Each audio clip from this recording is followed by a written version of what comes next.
Think of Timber Sled as the rebellious teenager of winter motorsports. Half dirt bike, half snowmobile, and totally guaranteed to turn heads and raise eyebrows on every snowy trail. This revolutionary innovation transformed ordinary motocross bikes into unstoppable snow beasts, offering adrenaline junkies an exhilarating escape from traditional snowmobiling. Timber Sled's first prototypes looked like someone had lost a bet. But hey, the crazier the idea, the better the ride. Riders initially laughed, then gasped as these snow bikes carved effortlessly through deep powder, opening an entirely new world of winter adventure. It didn't take long for this quirky invention to capture the hearts of extreme sports enthusiasts and backcountry thrill seekers everywhere. What do you think? Did Timber Sled push the limits of winter sports, or was it just too ahead of its time?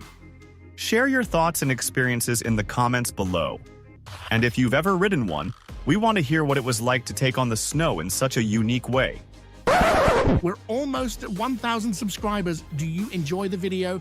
Your support means the world to us. Help us grow and hit that subscribe button. Thanks to you. But the excitement didn't last.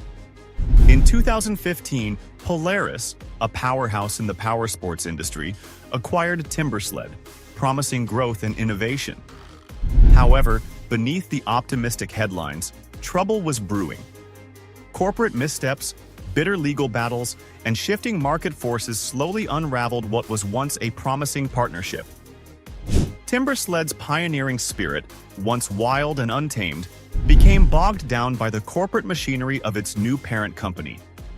Despite Polaris's reputation for innovation, it struggled to balance Timber Sled's bold vision with its own market dominance. As internal issues took their toll, the enthusiasm surrounding Timber Sled faded. What was once hailed as the future of winter sports became little more than a footnote in the ever-shifting landscape of the industry. What went wrong? Could the snowbikes have thrived on their own? Or was something deeper at play? By 2015, Timber Sled had become the undisputed leader in the snow bike conversion market. That same year, Polaris Industries, a giant in the powersports world, entered the scene. On paper, it seemed like a perfect match. The small-town innovator meets the corporate powerhouse. But, as they say, what could possibly go wrong? Polaris promised major investments in research and development, with plans to elevate Timber Sled's innovations to new heights. Riders dreamed of a time when snowbiking would go mainstream, no longer a quirky niche, but a legitimate alternative to traditional snowmobiles. Optimism was through the roof. Yet beneath the surface, trouble was brewing. What seemed like a dream partnership was about to face turbulence no one saw coming. Was Polaris truly committed to Timber Sled's daring spirit of innovation, or was this acquisition doomed from the start? Stay tuned, because what happens next will forever change how you see both Polaris and Timber Sled. In the early years after the acquisition, Polaris didn't just sit idly by. They introduced some exciting innovations under the Timber Sled brand. The ARO platform, launched in 2017, was a major leap forward, improving power transfer, sharpening handling, and making deep snow adventures far less likely to end in a faceplant. Then, in 2019, Timber Sled debuted the Weaponized system, aptly named, as it delivered the thrilling dirt bike experience in deep powder. It was everything motocross fans dreamed of. However, despite these exciting breakthroughs, Timber Sled's momentum began to stall. Polaris had expected explosive growth, but instead found a market resistant to change. Snow bikes remained the cool, weird cousin of winter sports. Fun, yes, but not always reliable or practical. As sales slowed, Polaris began to question its commitment. What followed was a shift in strategy that many believe ultimately doomed Timber Sled. Facing pressure from its core snowmobile and ATV businesses, Polaris shifted its focus. Timber Sled's vision of revolutionizing snow sports faded, and the brand that once led the snowbike market became an afterthought. Its unique identity was lost amidst Polaris's push for larger, more conventional products. In the end, what Polaris gained in innovation, they lost in understanding what made Timber Sled so special. A partnership that once promised to change winter sports ended up leaving Timbersled stranded in a snowbank. Yet another example of how even the most groundbreaking innovations can get buried under corporate priorities. Was Timbersled running out of steam, or did Polaris lose patience too soon? The ride was about to get bumpier. Stay tuned to see how the wheels started to come off. Several factors began to put the brakes, sometimes literally, on Timbersled's success. First, snowbiking remained stubbornly niche. While dirt biking could happen almost anywhere, snowbiking depended entirely on Mother Nature. If the snow didn't fall, neither did Timbersled's profits. Snowmobiling, on the other hand, was a guaranteed winter sport, no matter the conditions. Timbersled, however, was at the mercy of an unpredictable variable: snowfall, and that wasn't always guaranteed. Second, traditional snowmobiles continued to dominate the winter power sports market. Let's face it, why struggle with balance and agility on 2 wheels when you could cruise comfortably and carry your cooler on 4? Plus, turning a dirt bike into a snow beast wasn't exactly a budget-friendly adventure. Riders first needed to own a dirt bike, then spend even more on a Timbersled kit, making it almost as expensive as buying a brand new snowmobile. This created a significant barrier for many potential buyers, limiting the market's growth potential. Then, in 2023, disaster struck. Polaris had to issue a recall for certain Timbersled models due to faulty brakes. As if snowbiking wasn't adventurous enough, stopping became an optional feature. This seriously undermined rider confidence, plunging Timbersled deeper into trouble. What should have been a thrilling snow adventure turned into a risky endeavor for some, as safety concerns began to cast a long shadow over the brand. Could Timbersled bounce back from this avalanche of setbacks, or was Polaris about to pull the plug? Stay tuned. The ride downhill is just getting started. Just when things couldn't seem to get worse for Timbersled, 2023 brought another twist straight out of a Netflix drama.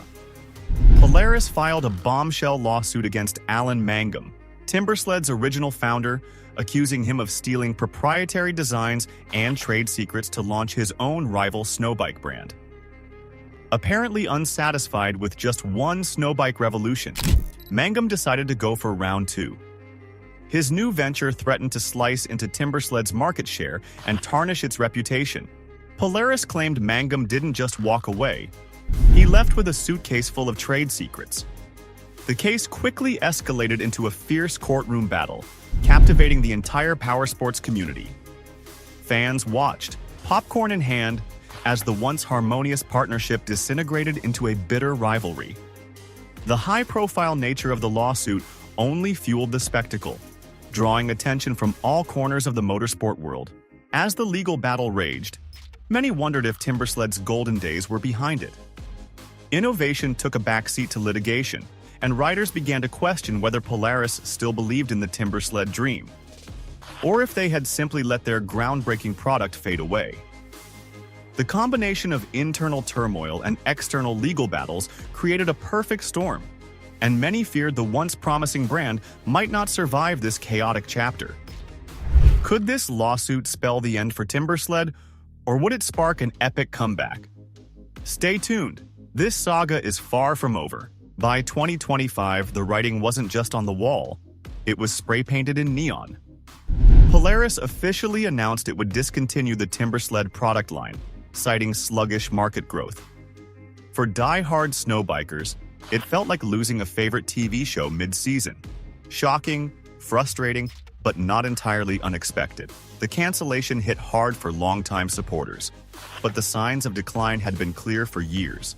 Stagnating sales, safety concerns, and the overshadowing presence of Polaris's broader portfolio in the market. Even the loyal fan base had started to dwindle, as new riders turned to more reliable and practical alternatives, leaving Timbersled with fewer enthusiasts to champion its cause.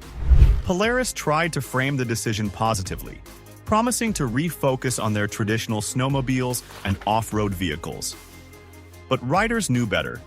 This was the final nail in the coffin after years of declining sales, product recalls, and courtroom drama. Timbersled, the revolutionary brand that once made snowbiking the coolest sport nobody had heard of, had officially reached the end of the trail. To many, it felt like the end of an era, but some still clung to the hope that perhaps this wasn't the final chapter in the snowbiking saga. So, did Polaris sabotage Timbersled's potential, or was snowbiking destined to stay a niche sport? Hit subscribe, grab your popcorn, and let's dive into the gritty truth behind Timbersled's dramatic downfall. Was it really Polaris's corporate machinery that derailed Timbersled's success? Or was the brand always a product of a fleeting moment in motorsports history, too eccentric for the mass market yet too innovative to be easily forgotten? Timbersled's story ended like a bad first date, full of potential but doomed by questionable choices and bad timing. While Polaris initially envisioned Timbersled as their next big thing, limited market appeal, product recalls, and messy legal battles turned their dream partnership into a cautionary tale. Perhaps Timbersled was a product of too much ambition too quickly, or maybe it was simply too ahead of its time for the mainstream to fully embrace. Either way, it ultimately met a premature end, but not without leaving behind a legacy. Yet, even though Timbersled has disappeared from Polaris dealerships, its legacy isn't going anywhere. It transformed the way many riders saw winter, making deep snow look less like an obstacle and more like a playground. For those who tasted snowbiking's thrill, Timbersled will forever hold legendary status. In many ways, the brand became synonymous with a rebellious spirit, unafraid to break the mold of conventional snowmobiles and embrace something new and wild. But now the big question is, did Timbersled fail because of corporate mismanagement, or was it simply too wild for the mainstream? Some believe that if Timbersled had remained an independent company, it might have been able to better maintain its identity and grow at a more organic pace. Others argue that the idea of snowbiking was just never going to capture a broader market. Whatever the reason, the Timbersled chapter has closed, but its impact on winter sports and the memories of those who loved it will endure for years to come. Drop your thoughts in the comments below, and don't forget to hit subscribe for more stories from the wild side of power sports. They didn't just kill the competition, they killed the future. Because in the late 1960s, snowmobiling was about to get reverse gears, aluminum frames, and four-stroke engines that ran clean and quiet. All of it existed, all of it worked, all of it got buried.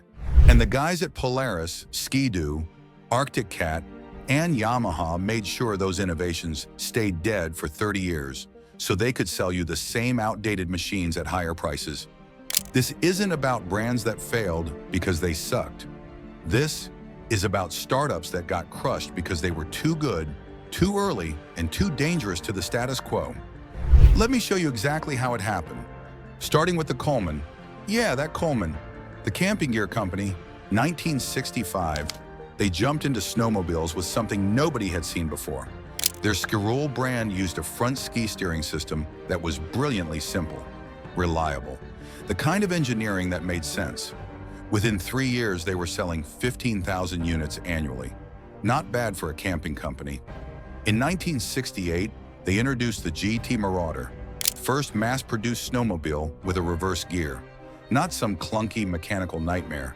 An actual functional reverse system that worked.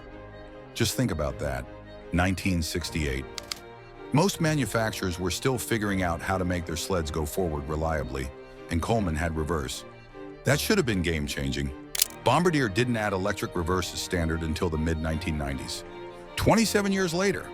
So what happened to Coleman? They sold the Skirul division to a Canadian firm in 1973, dead by 1975. The reverse gear technology, bought up, shelved, and eventually reintroduced decades later as if it was some brilliant new innovation. You remember that feeling, right?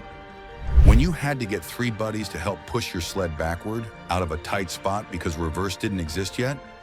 Chaparral Snowmobiles out of Wisconsin, started by 2 engineers who'd worked at Mercury Marine. These guys understood weight distribution and corrosion resistance. 1970, they launched the Super Brute 440, fully aluminum chassis, not just panels or cosmetic parts. The entire frame was aircraft-grade aluminum. Do you know what that meant? A sled that weighed 385 pounds dry. Most comparable machines were pushing 500 pounds. Chaparral's sled handled like a sport bike compared to the competition's dump trucks. And aluminum doesn't rust. You could leave it outside all winter, ride it through slush and salt, and the frame stayed pristine. They basically solved one of snowmobiling's biggest long-term problems right out of the gate. Sales were strong, dealers loved them, riders who tried them became instant converts. Then 1973 hit, financial troubles. Not because people stopped buying, because suppliers started demanding cash up front instead of extending credit. Someone was squeezing their supply chain. By 1975, Chaparral was liquidated. The aluminum chassis design? Arctic Cat started using similar tech in the late 1990s. Marketed it as revolutionary. 25 years too late. You probably spent how many weekends grinding rust off your tunnel, repainting frames that rotted through? There's something big manufacturers really don't want you to know. In the 1960s and early 70s, dozens of companies built snowmobile engines. Scorpion made their own. Polaris made their own. So did Arctic Cat and Ski-Doo initially. But smaller startups, they needed engine suppliers. Rotax in Austria became the go-to source. Reliable two-strokes, good power-to-weight ratios. Companies like Motoski, Chaparral, and even early Ski-Doo models used Rotax engines. Then Bombardier bought Rotax in 1970. Suddenly, Bombardier owned the engine supplier that half the industry depended on. Now this is where it gets shady. Delivery times started stretching, prices went up, allocation numbers dropped for non-Bombardier customers. Motoski got acquired by Bombardier in 1971. Convenient timing. Any startup trying to compete with Ski-Doo now had to buy engines from their competitor's parent company. And Bombardier controlled who got engines, how many, and how fast. That's not competition, guys, that's simply controlled demolition. Makes you wonder how many better sleds you could have been riding, doesn't it? Let me tell you about Chet Benson and Snowflight, 1963, northern Minnesota. Benson was a tool and die maker who rode snowmobiles on weekends and hated the bogey wheel suspension every manufacturer used. Rough, harsh, beat you to death on anything but fresh powder. He invented the slide rail suspension, two rails that the rear suspension slid along instead of wheels that bounced over bumps. Smoother, more responsive. Transformed how a sled handled rough terrain. He patented it. Started building Snowflight machines in his shop. By 1967, he was producing 200 sleds a year. Small operation, but the ride quality was undeniable. Polaris came calling in 1968, wanted to license the technology. Benson said yes, figuring it would legitimize his innovation. He'd get royalties. Polaris would build better sleds. Win-win. Except that's not what happened. Polaris licensed the design, then buried it. They kept building bogey wheel sleds for another 5 years while sitting on Benson's patent. Meanwhile, Snowflight couldn't scale production because dealers wanted proven brands, not garage operations. By 1972, Snowflight folded. Benson's patent expired. And suddenly, in the late 1970s, slide rail suspension became the industry standard. Every major manufacturer adopted it, acted like they'd all developed it independently. Sadly, Benson never saw another dime. If you rode before 1978, you know exactly what those bogey wheels felt like. Your kidneys remember. Snow Cruiser Technologies out of Michigan, 1969. They built the Red Devil 850, twin-cylinder, liquid-cooled engine producing 92 horsepower.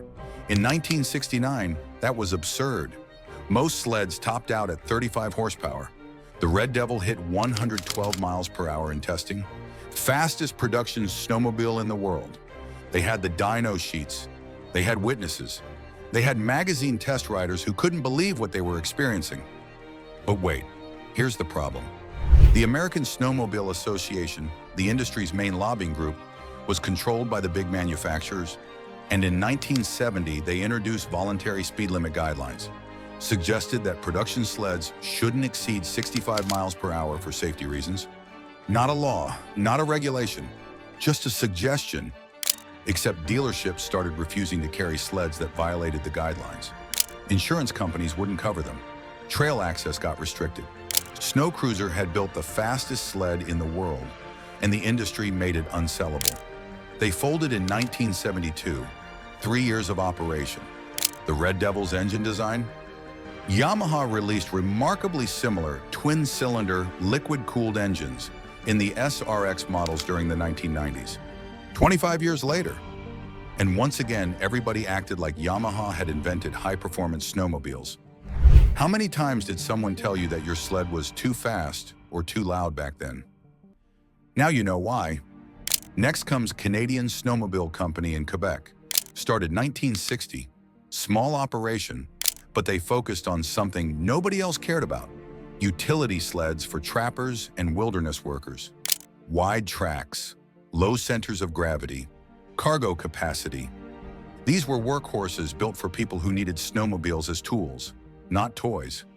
By 1968, they'd carved out a profitable niche. Government forestry departments bought their sleds. Trapline workers swore by them. Sure, they weren't sexy, but they were essential. Then the Quebec government offered industrial development grants in 1970, money to expand manufacturing and create jobs. Canadian applied, got approved for $1.8 million. Of course, there's a catch. The grant required them to increase production by 400% within 2 years. Had to hire at least 200 workers. Build a new facility. They did it. New factory in 1971. Workforce expanded to 245 people.